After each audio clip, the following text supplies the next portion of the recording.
எல்லோருக்கும் வணக்கங்க. இன்றைக்கி வந்து நம்ம டே 7ல் இருக்கோம். அதே 5 மினிட்ஸ் சேலஞ்சு நம்ம வந்து ப்ராக்டிஸ் பண்ணலாம்.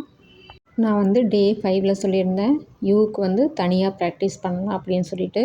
அதே V1 வர்பு வந்தாலும் யூக்கு வந்து நம்ம ஏன் தனியாக ப்ராக்டிஸ் பண்ணலான்னு சொல்லிட்டு இந்த வீடியோவில் நம்ம வந்து பார்க்கலாங்க.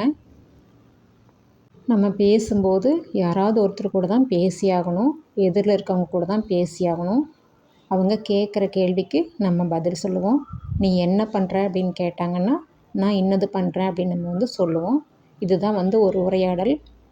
யூங்கிறது வந்து பார்த்திங்கன்னா எதிரில் இருக்கவங்கள பற்றி சொல்கிறது. ஸோ வந்து யூ ப்ளே கிரிக்கெட் அந்த மாதிரியெல்லாம் நம்ம சொன்னோம்னா அவங்கள பற்றியே நம்ம அவங்கக்கிட்ட சொல்ல வேண்டியதில்லை ப்ராக்டிக்கலாக பார்த்தோன்னா. ஆனால் நம்ம வந்து ஒரு கட்டளை வாக்கியமாக பேசும்போது இந்த மாதிரி வருங்க. நீங்கள் ஒரு டீச்சராக இருந்தீங்கன்னா all of you play cricket, all of you listen அந்த மாதிரி சொல்லும்போது நம்ம வந்து யூ பக்கத்தில் இந்த V1 வெர்பை வந்து யூஸ் பண்ணி சொல்லலாங்க. இதுக்கு தான் வந்து நான் தனியாக பார்க்கலான்னு சொன்னேன். இப்போ வந்து உங்களுக்கு க்ளீனாக புரிஞ்சிருக்குன்னு நினைக்கிறேன்.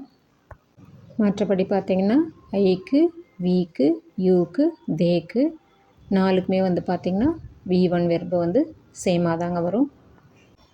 அப்படின்னா ஹீ ஷீட்டுக்கு வேறு மாதிரி வருமா அப்படின்னு கேட்பீங்க. ஆமாங்க, கண்டிப்பாக ஹீ ஷீட்டுக்கு வேறு மாதிரி தான் வரும். நான் முன்னமே சொன்ன மாதிரி. இப்போ நம்ம கன்ஃபியூஸ் பண்ணிக்க வேண்டாம். ஹீ ஷீட்டுக்கு இந்த வெர்பு எப்படி மாறி வருதுன்னு சொல்லிட்டு நம்ம மெதுவாக தெரிஞ்சுக்கலாம். தேங்க்ஸ் ஃபார் வாட்சிங்.